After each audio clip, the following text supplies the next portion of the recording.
என் பேர் கணேசன். நான் வந்து 6th to 8th இங்கே படித்தேன். இங்கே 6th சியில் படித்தேன். 6th சியில் எனக்கு பாத்திமாட்டிக்கல் கிளாஸ் வந்தது. அப்போ மேக்ஸில் வந்து வித்தியாசம் தான். ஏன்னா நான் கிளாஸ் அந்த பீரியட் வரக்கூடாதே நினைப்பேன். வித்தியாசம் ரீல்ஸ் போடுவோம் வரக்கூடாதே நினைப்பா டெய்லி வரும். என்னோட பாதி நாள் வந்து தோட்டக்கூடாது நினைப்பேன். ரொம்ப வித்தியாசம் இருக்கேன். ஆனால் இன்னைக்கு என் பசங்களே சொல்லுவேன், நீங்கள் வித்தியாசம் இருக்கிறாங்க. அடுத்து காது ரொம்ப சார். நான் நிறையா ஆக்சுவலி வாங்கியிருக்கேன். அதனால மறக்க முடியாது. டீச்சர்லாம் நல்லா பேசுவாங்க. எங்களை நான் வந்து கிராமத்துலேருந்து வருவேன், சிறுநீர்லேருந்து. காலையில் சீக்கிரமாக வந்துடுவேன். ஏன்னா கஷ்டப்பட பொண்ணுக்கு வந்து இங்கே வந்து ஈவினிங் பசங்க படிக்கணும், முதல்ல சீக்கிரமாக போயிடுவோம்.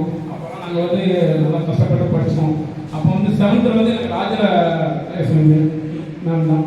அவங்க வந்து ஒரே ஒரு வார்த்தை சொல்லுவாங்க, டெய்லி கிளாஸில் வந்து சொல்லுவாங்க, எக்ஸாம்பிள் போகலாம், நீங்கள் பார்த்து எழுதுனீங்கன்னா அது உங்களே ஏமாற்ற மாதிரி. ஆனால் நீங்கள் வந்து பார்க்காம உங்களை நம்பிக்கையை வச்சு எழுதுங்க. அப்போ நீங்கள் வந்து லைஃப்பில் முன்னேற முடியும். உங்கள் நம்பிக்கையை நீங்களே வைங்கன்னு நிறைய தான் ராஜகிருஷ்ணன் சொல்லியிருக்காங்க. அந்த இது இன்னும் என் பசங்களும் அதான் நான் சொல்லுவேன். இன்னும் எனக்கு அந்த மைண்டில் வச்சு தான் நான் சொல்கிறேன். அதே போல் 7th மேக்ஸ் எனக்கு வாழ்க்கையில் மறக்க முடியாத ஒரு நடையில் ஒன்று கனகலட்சுமி சார். ஒரு தடவை தப்பாக போட்டது வச்சாங்க ஒரு பொத்து தலையில.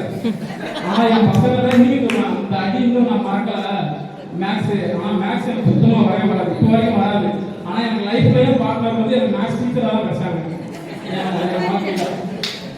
சரிங்களா? நான் அந்த அளவுக்கு படித்தேன். 8th நான் முத்தியா சார் கிளாஸ் வரக்கூடாதுன்னு நினைப்பேன். ஆனால் 8th கிளாஸ் முத்தியா சார் எனக்கும் முத்தியா சாருக்கு நிறையா தொடர்பு இருக்குது.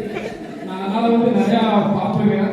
என் பசங்க டெய்லி சொல்லுவாங்க, ஆனால் அப்பா இவ்வளோ கஷ்டப்பட்டு படித்தேன், இப்படி இருந்தேன்.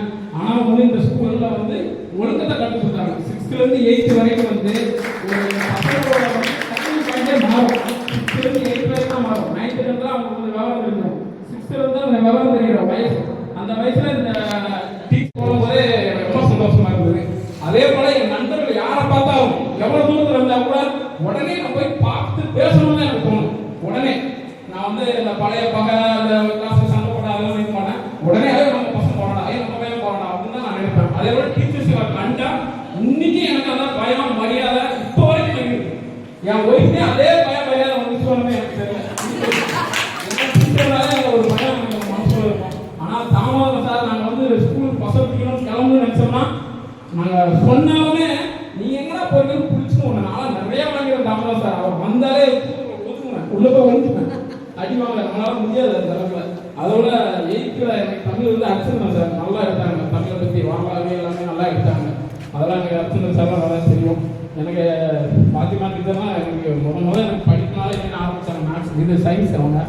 அதனால் கனகலட்சுமி டீச்சர் எனக்கு ராஜேஸ்வரி டீச்சர்லாம் ரொம்ப அந்த தன்னம்பிக்கை நல்லா வளர்த்து கொடுத்தாங்க. எல்லா டீச்சருக்கும் மிக்க நன்றி. நான் இப்போ சென்னையில் மெட்ராஸ் ஹைகோர்ட்டில் அட்வொகேட்டாக இருக்கேன்.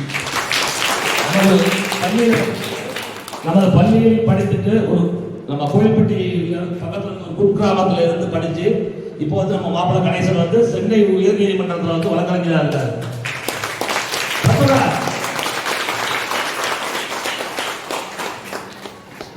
அடுத்த யாரு? ஆமா, அடுத்த ஒரு வக்கீல் வினோத் சார். அவர் நம்ம